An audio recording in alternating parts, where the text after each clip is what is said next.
ህገ መንግስት ከህግ የበላይነት ከመሳሰሉት ጋር ተያይዞ ውህደቱ ላይ የሚቀርበው ቅሬታ በፖለቲካ አተያዩ ምክንያታዊ እንዳልሆነ ነው የነገሩኝ። በፖለቲካ ሳይንስ እይታ ደግሞ ለምሳሌ አንድ የምስራቅ አፍሪካን ፖለቲካ በስፋት ሲተነትን የሚታወቃል ሬኔ ላፎርት የሚባልና ኢህአዴግ በራሱ እንደ ፓርቲ በሁለት እግሩ ለመቆም እየተቸገረ መሆኑን በማንሳት ለምሳሌ ምን ይላል? ኦዴፓ አናቱ እንጂ በታችኛው ባለው የስልጣን መዋቅር ላይ ያን ያህል የሚያስመካ ጥንካሬ የለውም። የታችኛው መዋቅሩ ከላይ ብቻ ያሉት ናቸው ስለመደመር የሚያወሩት ወይ በተግባር የተወሰኑ ሰዎች ናቸው። ከታች ሁሉ ነገር በድሮ ሁኔታ ነው ያለው የሚል ነገር ያነሳል። ብዙ ማሳያዎች ጠቅሶ የደኢህዴንንም ጉዳይ በገሃድ በተለይ የክልሉን በርካታ ዞኖች የክልልነት ጥያቄ ከማንሳታቸውና ባለፉት ስናየው የነበረውን ግጭትም እንደዚሁ መነሻ በማድረግ ነው። የአዴፓንም ጉዳይ እንደዚሁ በክልሉ አመራሮች ላይ የደረሰውን ነገር አንስቶ አሁንም ገና ወጣ ገባ መሆኑን በብዙ መልኩ ህወሓትም ያው በተመሳሳይ እርሶ እንደዘረዘሩት ስለዚህ ኢህአዴግ እንደ ድርጅት መሞት ጀምሯልና በኢትዮጵያ ፖለቲካ ላይ ከባድ አደጋ ይዞ ሊመጣ ይችላል። እንኳንስ ሊዋሃድ ራሱ ብሔራዊ ድርጅቱ በራሱ ከመደመር ጎንና በተቃራኒ የቆመ ኃይል አለ የሚል ምልከታ አለው። ብዙ ጥናቶችን ሰርቶና ቀደም ሲል ፖለቲካዊ ጉዳዩን ያየነው በሳይንሳዊ ምልከታ ከዚህ ሰው አስተሳሰብ ጋር እርሶ ይስማማሉ? አክቹአሊ ኢህአዴግ የሚያዋህድን ወይ ውህደቱን ፈጽሞኛ አንደኛ ሶዴፓ እንደ ሀገርም እንደ ክልልም ኃላፊነት አለበት። ሶዴፓ ሶማሌ ህዝብን ወክሎ የሶማሌ ክልል የሚኖሩት ህዝቦችን ወክሎ ነው። ስለዚህ ሶዴፓ አንደኛ የህዝቡን ጥቅም አይቶ መደመር ሲባልም ዋናው እሳቤው የነበሩ ጠንካራ ጎኖችን እናስፋ፣ የነበሩ ስህተቶችን እናርም ነው ኮንሰፕቱ። በፖለቲካልም በኢኮኖሚም በውጭ ግንኙነትም በሁሉም ሴክተሮችን 27 ዓመት 28 ዓመት ያገኘናቸው ድሎችን እናስፋ፣ የነበሩ ስህተቶችን እናርም ነው። እኛም ሶዴፓ ተመሳሳይ አቋም ነን። 27 ዓመት ሰሩ ጥሩ ጎኖች አሉ፣ መጥፎ ጎኖችም አሉ፣ ይስተካከሉ ነው። መደመር ከዚህ ውጪ እሳቤ የሌለው በኔ ባርኔ ወይ ባለው ጽሁፍ አይተናል። ብዙ ጊዜ ውይይት ማካሄድናል። መደመር ብሎ ይሄ ነው። ግን ከዚህ በተቃራኒ የተሰለፉ ኃይሎች ያሉባቸው ብሔራዊ ድርጅቶች ናቸው። አሁን መደመር ሀሳቡ ነው፣ እሳቤው እንደዚህ ነው። እቺ ሀገር ቂም በቀል ፖለቲካ ነበር። አንዱ ይመጣል ያፈርሳል፣ አንዱ ያመጣ አዲስ ይጀምራል። ይሄ መሆን የለበትም ነው። መሆን ያለበት የተሰራው ጥሩ ጎን እንደ ጥሩ ጎን እንውሰድ፣ እናስፋው፣ የተሳሳተ እናርም ነው። አንድ እሱ ነው ያለው። አሁን ከኦዲፒ ጋር የተያዘ ነገሮች አለው እሱ ቤዝ አለው ወይ የሚለውን ነገር ማየት ይፈልጋል። አሁን ዛሬኛ መስሎ አይደለም። ምክንያቱም ሁሉም ሰው የሚያየው ዲሞክራሲን መሸወድ የለብንም። መደመር ፓርቲ ይስፋ ሲባል የተለያየ ድርጅት ወጥቷል። ሰው ባይ ኔቸር የተለያየ ሀሳብ ሲያይ ሜቢ ስለያንስች አሁን ኦንለፍ እኛ ጫካ ነበር፣ አሁን ወደ መንግስት ገብቷል። ኦንለፍ መጣ ብሎ የሚያቀርብ ሰው ሊሆን ይችላል። በእንድራቸው ሲሰግዱ ሀሳቦች ሰጡ። ሰው ግን እንትን ይላል አልለመደም። ሄና አካሄድ ስላልታየ እቺ ነገር ስላልታየ የተለያየ መደራጀት የሚችል ፓርቲዎችም ስላልነበሩ አሁን የተለያየ ሰው ሀሳብ ያለው የሚደራጅበት ነገር ሲፈጠር ደግሞ አይ ይሄ ነገር ብዙ ደጋፊ ሊያሳጣ ይችላል፣ ግን መሪ ድርጅት ማለቱ ብዙም አይታይኝም። ስለዚህ ኦዲፒም ተመሳሳይ ነው። ውጪ የነበሩ ኃይሎች ሁሉ በሰላም ታገሉና ግቡ ሲባል ሁሉም ገብተዋል። በአካባቢ ድረጅ ከፈለ በጎሳይ ድረጅ ከፈለ ግን የተወሰነ ኤሪያዎቹን ሊያሳይ ይችላል ደጋፊ እንዳለው። ይሄ ቶታሊ የኦዲፒ እንትን ቤዙ መሰረት እንትን አጥቷል የሚለው ነገር የሚያስካሂድ አይመስለኝም። እንደግል የደኢህዴን ጉዳይ የክልል ማሰጥ ጉዳይ ህገ መንግስታዊ ነው፣ ተቀምጧል ህገ መንግስቱ። እስካሁን ተመለሰ ብለው ነገር ሌላ ጉዳይ ነው። ግን ማንሳታቸው እንደ እንትን ማየት የለብንም ነው። ህገ መንግስታዊ ነው፣ ማንሳት ይችላሉ፣ ተቀምጧል ህገ መንግስቱ መብቱ ነው። እንዴት ይመለሳል? በህገ መንግስቱ በኩል ነው መሄድ ያለብን እንጂ ስላነሱ ደኢህዴን ይፈራርሳል የሚለው ነገር አይደለም። አሁን ወደ አንድ ፓርቲ በሀገር አቀፍ ድርጅት ሲባል ደኢህዴን እኮ ምሳሌ ነው። የተለያየ ብሔር የያዘ ድርጅት ነው፣ እንደምሳሌ ነው። ቤኒሻንጉል ተመሳሳይ ነው። የተለያየ ብሔር የያዘ ነው። ስለዚህ ይሄ ነገር ማየት ይቻላል። የአዴፓም ተመሳሳይ ነው። ያው ሁሉም መደራጀት ፈለገ። የ27 ዓመት ጥያቄ ኢህአዴግ ከሌላው ድርጅት የሚሻለው ራሱን መፈተሽ የሚገመግም ድርጅት ነው። ኢህአዴግ እንደ ኢህአዴግ የራሱን ድክመት የሚያወጣ ድርጅት ያለ አይመስለኝም። የትኛውም ዛሬ ተፎካካሪ ድርጅት የራሱን ድክመት ሲያወራ አላየንም። ኢህአዴግን መድረክ ላይ ቆሞ ይሄ ስህተት ፈጽመናል፣ ይሄ መታረም አለበት ነው። እንደዚህ ምን ድርጅት አለ እንዴ? የለም። አሁን እቺ የሚያነሳው ድክመት እንትን መጠቀም ሰዎች ይኖራሉ፣ እንደ ኦፖርቹኒቲ የሚያነሱ ሊኖሩ ይችላሉ። ግን እኛ ሰው ነን፣ ድርጅት ባልሆንም ሰው ነን። ስህተት ፈጽመናል፣ ጥሩ ጎንም ሰርተናል። ምን ነው በትክክል ይሄ ነው ህዝብ ፈልገው። ደግሞ ዛሬ ምንም ያልሰራ ድርጅት ግን የኛ ትችት ነው የሚያወራው። ይሄ በዓለም አቀፍ የምታወቁም ነገር ነው። የአዴፓም ብታይ የብሔር ጽንፈት አንዳንዴም ይነሳል። አዴፓ የአማራን ህዝብ ብቻ ጥቅም ማስከበር መቻልበት አማራ ብቻ የሚለው ነገር ለዛ የሚታገል ሊኖር ይችላል። ስለዚህ ከዛ ጋር በባንና ጥሩ ይመስለኛል ፐርሰናሊ። ለምን ዋናው ድርጅቱ የሰራው ስራዎች ህዝቡ ትክክል መልካም ስራ ነው የሚፈልገው፣ ህዝቡ ልማት ነው የሚፈልገው፣ ህዝቡ ዲሞክራሲ ነው የሚፈልገው፣ ህዝቡ ነጻነት ይፈልጋል።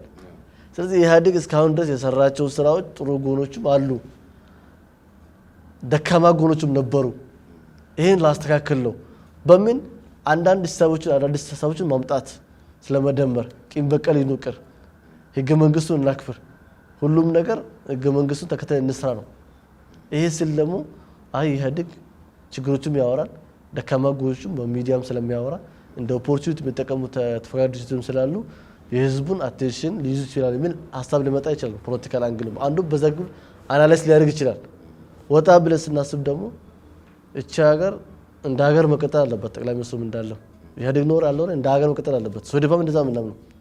ሶዴፓ አመራሩ ከወጣ አመራር እንጂ ክልሉ ይፈርስ የሚል ነገር የለም። ከዚህ በፊትም የነበረው አመራር ስንወቅሰው የነበረው ይሄ ነው። እኔ ከወጣው ባግዳድ ትሆናለች፣ እኔ ከወጣው ፓኪስታን ትሆናለች የሚለው ነገር ዛሬ መድገም የለብንም። እቺ ሀገር እንደ ሀገር መቀጠል አለባት። ይሄን ለመቀጠል ደግሞ ስርዓት ሊኖራት ይገባል ነው። አሁን ሁሉም ድርጅት ደግሞ ኢህአዴግም ጭምር ያለው ህገ መንግስቱን አክብሮ ወይ ህገ መንግስቱን ይዞ መቀጠል ያለበት። ጥያቄ ያለው ሰው ሌላ ጊዜ ያንሳል ጥያቄውን። ግን ጥያቄ ስታነሳውም ያለውን ነገር አምነህ መቀበል ነው መጀመሪያ። ስለዚህ ሁሉ ሲታይ ኢህአዴግ እኔ እንደሚባለው አይደለም ጠንካራ ድርጅት ብዬ አስባለሁ። መወያየትም ይችላል ድርጅቱ።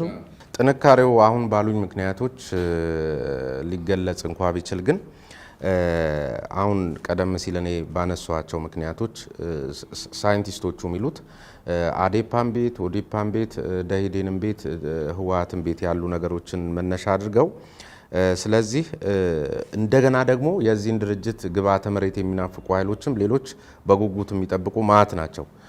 እሱን መነሻ በማድረግ እንግዲህ ስለዚህ ህወሓትንም ጭምር ያቀፈውን ኢህአዴግን ያገለለ የመፍትሄ ውሳኔ የምንወስድበት ቅንጦት ላይ አይደለንም የሚል ነገር ያነሳሉ። በተለይ ከዚህ ቀደም አንድ ቃለ ምልልስ ያረኩላቸው አንድ ፕሮፌሰር ህዝቅያስ የሚባሉ የዓለም የሰላም እንትናቸውና ሰፊ ስራ የሰሩ ብዙ ልምድ ያላቸው ናቸው። በምንም መልኩ 48 ዓመት በእንደዚህ አይነት ጉዳይ ላይ ስሰራ ብለው የጠቀሱልኝ ወይም መጽሐፋቸውም ላይ ተቀምጧል። ለምሳሌ ያለፉት ዓመታት ላይ የጥፋቱ ግንባር ቀደም ተዋናይ የነበረ አካል ወይም ደግሞ ሁሉም እንኳ ቢያጠፋ ዋና አስፈጻሚ ነው ተብሎ የሚባልን አካል አሁን ባለው አረዳድ ብዙ ጊዜ የትም ቦታ ላይ ሲነሳ ህወሓትን እንደ ዋነኛ ጥፋተኛ የመቁጠር ነገር አለ። እሱ ሌላ ጉዳይ ሆኖ ነው አይደለም የሚለው የራሱ የፓርቲዎቹ ጉዳይ ሆኖ ለኔ ግን ሆኖ እንኳ ቢሆን በሳቸው ምልከታ ምንድነው የሚሆነው? ይህንን አጥፊ አካል ያላሳተፈ የመፍትሄ አቅጣጫ የትም አያደርስም። የውሸት ነው። ትንሽዬ ብሔር ነው የሆነ ቦታ ላይ ይቆማል። ምክንያቱም ዋናውን በደለኛ የሚባልን አካል ሳታሳትፍ በምንም መልኩ ጉዳዩን መፍትሄ ልትሰጠው አትችልም። ይሄ ደግሞ ዝም ብሎ በለት ግንኙነታችንም ፕሩቭ የሚደረግ ነገር ነውና በዚህ ይሄን ምልከታ እንዴት ነው እርሶ የሚያዩት? አክቹአሊ አሁን ህወሓትን ብትል ኢህአዴግ ውስጥ ያለውን ነገር ብትል ኢህአዴግ ይወያያል፣ ብዙ ጊዜ በሰፊው ውይይት ያደርጋል።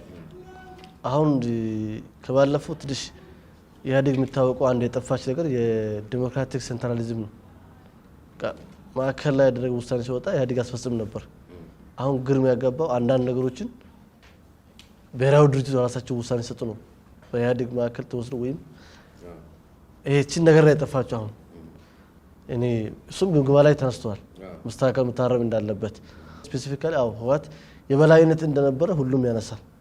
እኛም የምንለው አማካሪ ተብሎ ወይ መሪ አልባ ግሩፕ ተብሎ በሞግዚት ተዳደር ነበር አንዳንድ ክልሎች ላይ ይሄ ነገር መቅረት አለበት የሚል ነገር አንስተ ነበር ከዚህ በፊትም ያ የበላይነት እንዳይኖር ሁሉም በዲሞክራሲያዊ መናገር እንዳለበት ነው። ኢህአዴግ ዲሞክራሲ ከውስጥ መጀመር እንዳለበት ያምናል።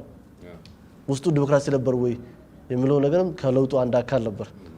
ይሄ ከተደረገ የዲሞክራሲያዊ መብቱን እንዴት እንጠቀምለው ነገር አሁን ትንሽ እንትን ያለችው በጠረጴዛ ዙሪያ ማየት ያለብን በመግለጫ መሄድ ነበረበት ወይ ብለው ነገር ሊያስካሄድ ይችላል። እኛ ውጭ ያለው ሰው መግለጫው ነው የሚያየው። እቺ መግለጫ ወጣችው ነገር ግን በመድረክ ላይ ብትነሳ ችግር ነው ትወያያለህ። ስለዚህ ተወያይተን የተማመነ ነገሮችም ነበሩ። ጥናቱ አስፈላጊ እንደሆነ አህዳዊ አሰራር ነው ነገር እዛ ላይ አልተነሳም። ስርዓቱም አልተነሳም።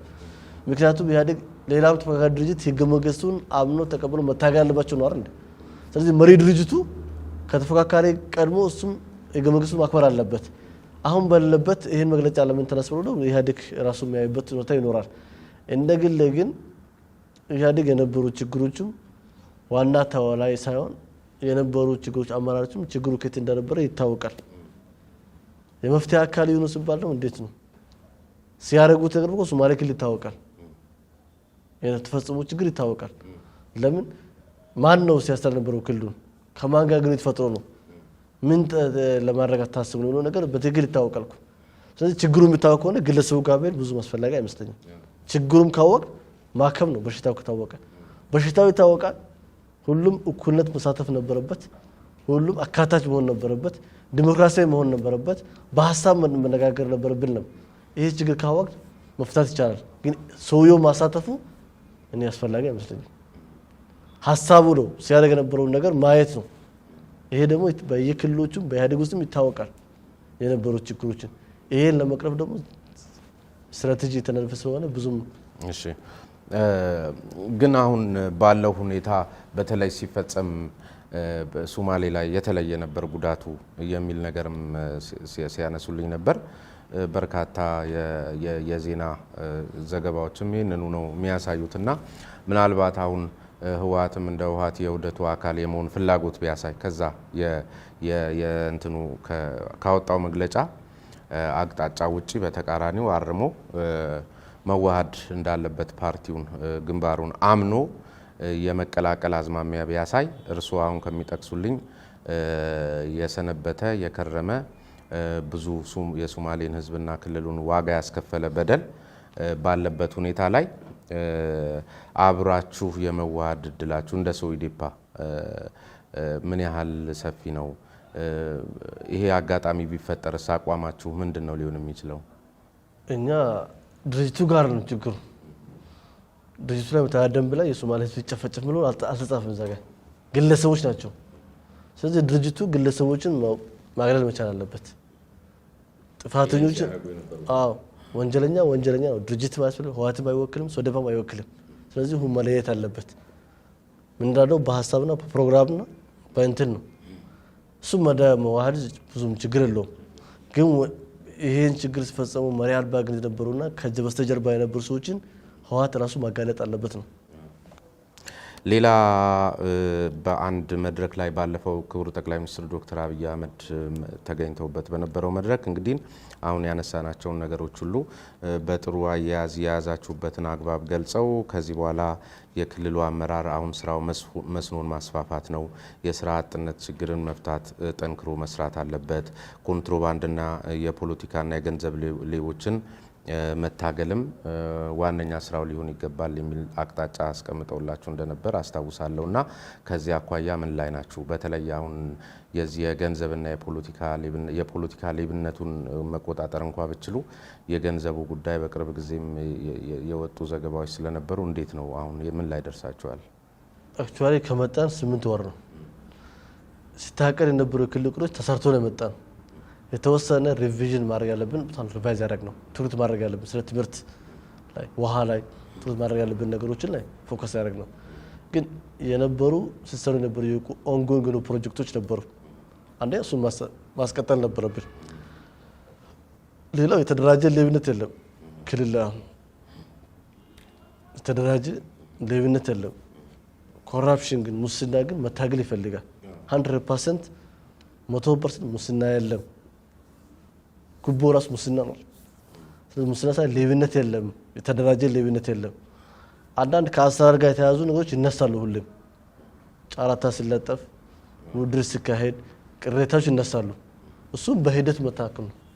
በስርዓቱ ማስተካከል ይቻላል። ከዛ ውጭ ግን ታቅዶ የተሰራ ፕሮጀክት የለም። የትኛውም ወረዳ የትኛውም ክልል እኛ ጋር የነበረው ሁሉም ነገር ከዚህ ነበር ሲካሄድ ነበረው። እቅዱም ከዚህ ወረዳ ተመሳሳይ እቅድ ተመሳሳይ ወረዳ ጂኦግራፊካሊ ሶሻሊ የተለያየ ወረዳ ሆኖ ተመሳሳይ ስራ እንዲሰራ ነበር። አሁን ግን አይደለም። ሁሉም ወረዳ የራሱን በጀት ለህዝቡ የሚጠቅም ስራ እየሰራ ነው። ይሄ እየተሰራ ይገኛል። ከገንዘብ ጋር የተያዘ ስልጠናው ተደርጓል። ክልሉ አመራሮች ቢሮ ኃላፊዎችም እስከ ታች ያለው ከፕሮክሩመንት ጋር የተያዙ ስልጠናዎች ተደርጓል። ስለዚህ የተሻለ ስራ ይገኛል። አሁን የተደራጀ ሌብነት የለም። ከሌላ ወጥቶ ወይ በሌላ ስም መጥቶ ወይም የፖለቲካ እንትን ያላቸው ኔትወርክ ኖሮት የስራ ማግኘት ነገር አይኖርም። አሁን በዚህ ደግሞ ለየት አድርገን የሰራ ነው። ውሃ ላይ ማትኮር ካለብን በዚህ 2012 ላይ ለህዝባችን አገልግሎት መስጠት የሚችሉ ስራዎች እንስራ ነው። 5-10 ዓመት የሚሰሩ ስራዎች ፊዚብል ያልሆኑ ስራዎችም ከመስራት ይልቅ 2012 ክልላችን በእውቀት የተመሰረተ ስራ እየተሰራ ነው ማረቅ ያለባቸው። ይሄ በሂደት በአንድ ዓመት በሁለት ዓመት ብቻ መሳካል የሚችሉ ሳይሆን በሂደት መስተካከል ነገሮች ይኖራሉ። አሁን የምነሳው ስለ ኮረፕሽን ሲወራ ወይ ስለ ሙስና ሲወራ ማውራት ባይቻልም ነበር። አሁን እኮ ቢሮ አልገባህም ሙስና ሰርተል እያለ እኮ ነው ያለው። ጨረታ ላይ እኔ አንድ ነጥብ ቀረኝ ክሌ ነበርኩኝ እንደዚህ ነው እቺ ብቻ ላይ ቀረችን እቺ ብቻ ነው የምትነሳው እኮ አሁን ያለችው የተለያየ ሰው ጨረታ ነው የወሰደው። ሁለተኛ እኛ ክልል ላይ ለየት የሚያደርገው ሌላው ነገር መንግስት ሁሉም ነገር በእጁ ነበር። ጫት መንግስት ነበር ሲያቀርብ ነበር። ሃይላንድ ውሃ መንግስት ነው ሲያቀርብ ነው። ሲሚንቶ መንግስት ነው የሚያቀርበው። ምግብ እና ኤልሲ በነጻ የተደረጉ የተፈቀዱ ላይ ማን ነው ያወጣ የነበረው? መንግስት ነው። ሁለት ሰው አደራጅቶ ኢንተርፕራይዝ ሰጥቶ ሲያስተዳድር ነበረው። አሁን እኛ ከመጣን በኋላ ሁሉ የህዝብ ነው። አሁን ምርጥ ካፒታል በጀት ላይ የመንግስት በጀት ላይ ጨረታ ላይ ሲወጣ አንዳንድ ቅሬታዎች አሉ ይስተካከሉልን ነው ስፔሲፊክ ናቸው በዛ ላይ። ስለዚህ ይሄ የተሻለ ስራ ተሰርቷል። ይሄም በሂደት በፕሮሲጀር ማስተካከል የምንችሉ ስራዎች ናቸው። አንድም ሰው ዛሬ ደሞዝ ያላገኘ ሶማሌ ክልል ውስጥ የለም። አንድ ወረዳ በጀት ያላገኘ የለም። አንድ ኦንጎንግ የነበሩ ያላለቁ ፕሮጀክቶች የሉም። ሁሉም እየተሰሩ ይገኛሉ። ከነበረው ግርግር ግን ማላቅ ነበረባቸው። ብልሰሩት ያላለቁ በዚህ ኳርተር የገቡ ስራዎች ይኖራሉ። ስራ ጥረት ተካሂዷል። ወደ 60 ምናምን ሺህ ነው በመንግስት ቅጥር 20 ምናምን ሺህ የገባው 20 ምናምን ሺህ ለስራ ዕድል ይፈጠር ተፈጥሮ ነው በ8 ወር ውስጥ። አሁን ደበል ያደረግ ነው ወደ 100 ምናምን ሺህ ወጣት ስራ ዕድል ፈጠራ እንዲያገኝ እንዲሰማራ በፌደራል ደረጃ ክቡር ጠቅላይ ሚኒስትር እንዳለው በጎዴ አካባቢ በመስኖ ስራዎችን የወጣቶችን ስራ ዕድል ፈጠራ ትኩረት እንዲሰጥ ነው። ዛሬ በራሱ ቲም አሉ እዛ ጋር ምን መስራት ይችላሉ። ሁለት የስራ ዕድል ፈጠራ ሲባል ደግሞ ሁሉ ሰው በጭቃ ነው ከተማ አካባቢ ነው። እኛ ለየት አድርገን ነው በገጠር አካባቢ መስራት የሚችሉ ስራዎች ምንድናቸው? በእንስሳት ዙሪያ ምን አይነት ስራ ዕድል ፈጠራ ብንፈጥር የተሻለ ስራ እናገኛለን። እያንዳንዱ ወረዳ ምን ይሻለዋል ከዛ ተነስቶ ነው። ግን ባለፈው ጥራት ሳይሰራ በተለያየ ኃይል የተደራጀ በሌላ ቤት የተደራጀ ወጣት ነው ብር ሲያገኝ የነበረው። ይህ ሁሉ ተቀርፏል። ሁሉም ነገር ወደ ስርዓቱና ወደ እንትኑ ይመለስ። እዚቹ ላይ ግን ይሄ ወጣት በተለይ ከገንዘብ ጋር በተያያዘ ዝም ብዬ ዞር እያልኩኝ አንዳንድ ነገሮችን ለማየት ሙከራ አድርጌ ነበር እዚህ ጅግጅጋ ከመጣው በኋላ። ባለፈውም ጊዜ መጥቻለሁ። በተመሳሳይ እንደዚሁ አይነት የራሴ ምልከታ አድርጌ ነበርና እቺ ጠባቂነቷ ግን በአደገኛ ሁኔታ የገነገነችበት ድል እንዳለን ያየሁት። ዛሬም የሚበተን ገንዘብ ጠባቂዎች ያሉበት ሁኔታ አስተውያለሁና ያን ስርዓት የሚናፍቅም አይነት ነገር ግልጽ ከሆነሉት በፊት የነበረው ስርዓት ብር የሚያድልበት ሁኔታ ነበር ይመስለኛልና ዛሬም ከዛ ጋር አያይዞ ያኛውን አሁን የሶማሌ ህዝብ ላይ ሲደርስ የነበረውን መከራ ግን ዘንግቶ እንደዚህ አይነት ናፋቂነትም አይቻለውና ይህን የአመለካከት ችግር ለመፍታት ከፍተኛ የሆነ ቁርጠኝነትና ሰፊ ስራ የሚጠይቅ ይመስለኛል። እናንተ እኔ በተገነዘብኩት ልክ መቼም ትገነዘቡታላችሁ ያስባለሁ። እስኪ ምንድነው በእናንተ በኩል ያለው ግንዛቤ? ለውጡ ሲመጣ ሁሉም ሰው በአገር ደረጃ ሳይሆን ሁሉም ሰው የራሱ የግሉ ኤክስፔክቴሽን ነበረው። ይህም እንደ ሀገር መገንዘብ ያስፈልጋል። ኤክስፔክቴሽን ማች አያደርግም። ሁሉ ኤክስፔክቴሽን ሁሉ ሰው ለውጥ ወጣ ሲባል በሶማሌ ክልል ደግሞ በቃ እኔ ስራ አገኛለሁ፣ የተሻለ ነገር አገኛለሁ፣ ሁሉም ነገር እንደ ግል ልብስም ደረጃ ብታይ ታች ብትወርድ መስራት ባይፈለግ አካል ደግሞ ያቺ ብትደላው 10,000 ብር ወስዶ ዛሬ መኖር ይፈልጋል። መለወጥ የሚፈልገው ሰው ግን አሰራሩን ያያል።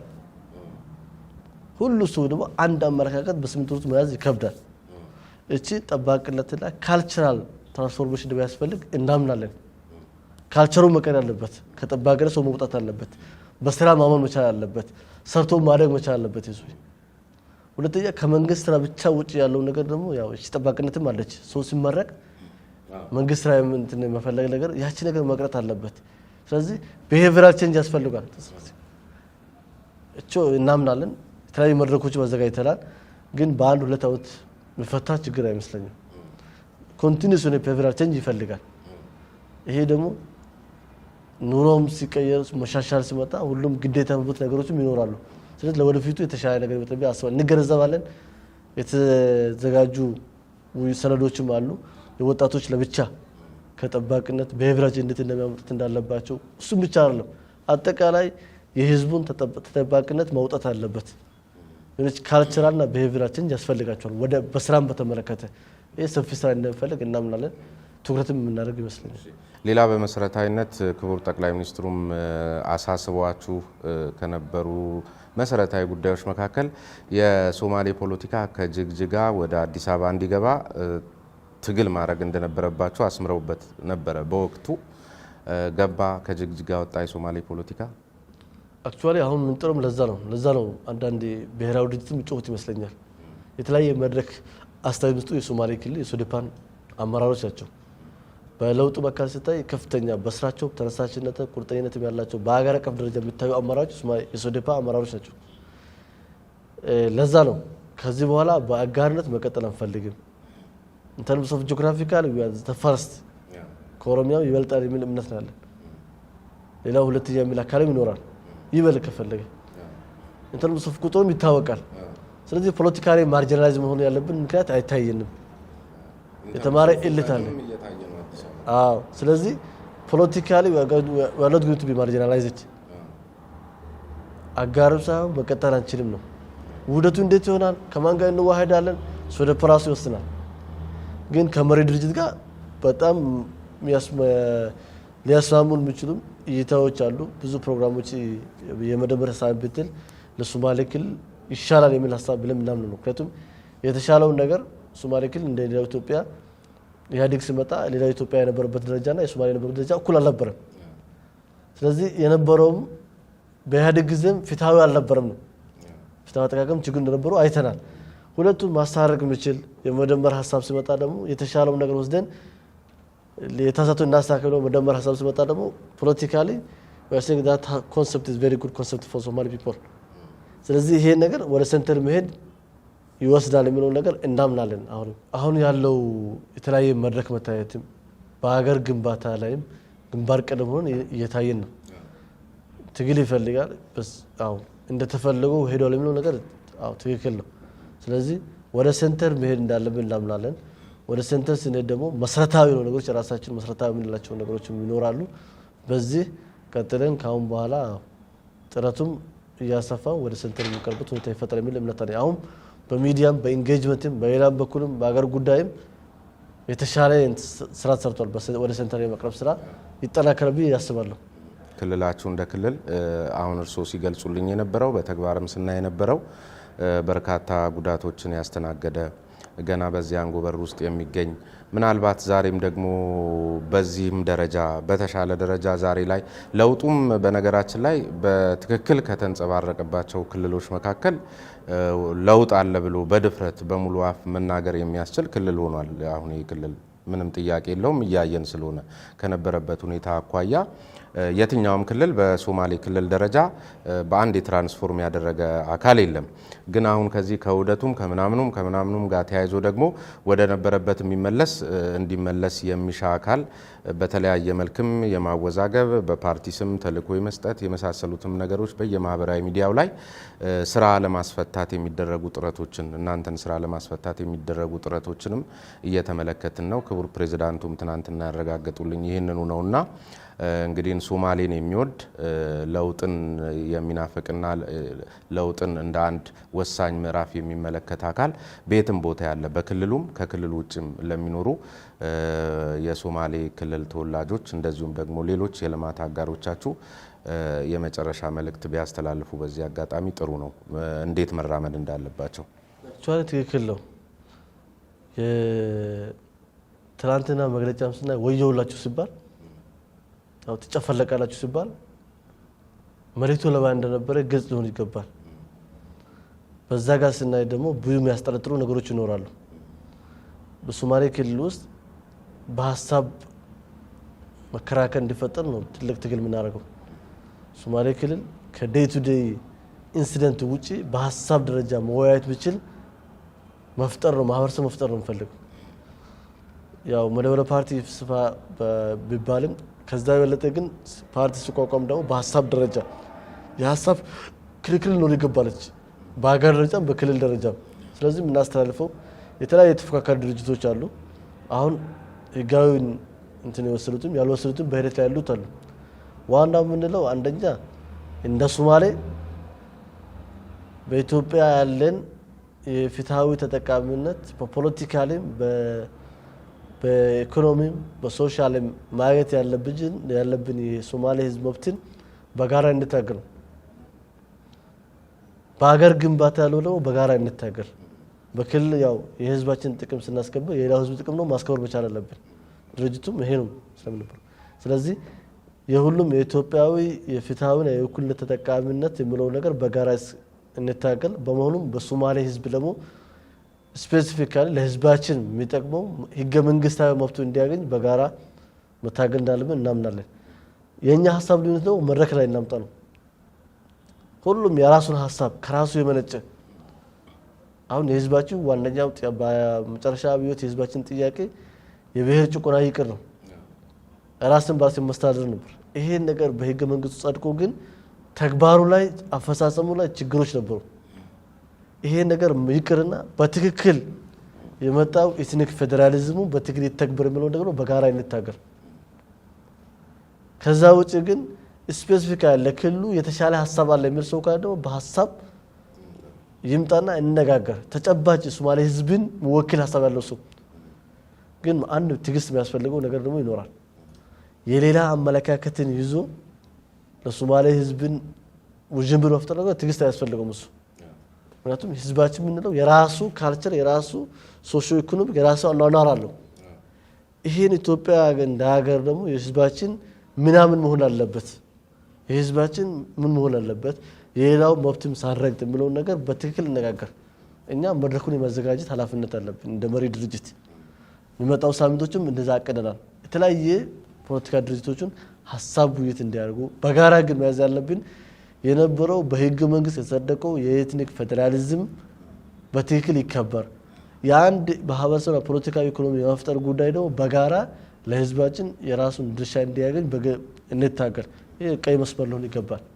ከዚህ ውጪ ያለው ግን አይ ውሃ ከመታተኮር ጤና ማትኮር ነበር የሚለው ነገር በሶማሌ ህዝብ ላይ መተን የራሳችን ሐሳብ አይ ጤና ከመናተር ውሃ ብናተኮር ይሻላል፣ አይ ምግብ ብናተኮር ይሻላል ነበር ይሄ የሚል ሰው ካለ ደግሞ ሐሳቡን አቅርቦ ለህዝብ ማቅረብ አለበት።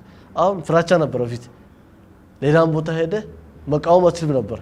ጅጅጋ መተ መቃወም ትችላለህ፣ ህዝብ ማደራጀት ትችላለህ፣ ማነጋገር ትችላለህ አሁን ሐሳብ ካለ። ሌላው እዚህ ጋር ምን ትምር ሰዎች ደግሞ አሉ። አብዛኛው የተማረ ወጣት በሶዴፓ የተማረ ወጣት ነው ክልል ላይ ያለው 27 ዓመት የተማረው የሶማሌ ተወላጆች በምን ፕሮግራም የተማሩት በዚህ መሪ ድርጅት ነው። አብዛኛው ስልጣን የያዙ አካላት መሪ ድርጅቱ ነው። ከአብዲ ቤት የወጡት ከዚህ በአብዲ ጊዜ የወጡትም አሁን ውጪ ያሉትም አንዱ ትክክል ነበር አልነበረም ይችላል። የወጣበት አካሄድ ግን ምንድነው ድርጅቱ ነው አይደል ይሄ ሰው ደግሞ ማወቅ ያለበት ለድርጅቱ መተሪያ ደንቡን ተገዢ መሆን አለበት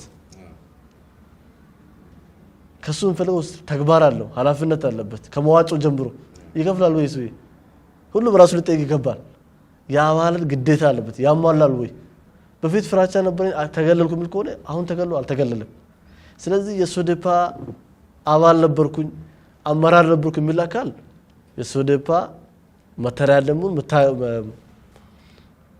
መታዘዝ አለበት ሰው የተፈካካሪ ድርጅት ከሆነ ደግሞ የሐሳብ ልዩነት ካለው ጠረጴዛ ያቀርብ ነው ከዚህ ውጪ ግን የህዝቡን ሰላም ያወክ ውዥንብርን ፈጥር ነገሮችም ትግስት የሚያስፈልጉ አይመስለኝም የተከበራችሁ ተመልካቾቻችን ከኢንጂነር መሐመድ ሻሌ ኢሳቅ የሶማሌ ዴሞክራቲክ ፓርቲ ጽህፈት ቤት ኃላፊ ጋር የነበረንን ቆይታ በዚህ አጠናቀናል ለነበረን ቆይታ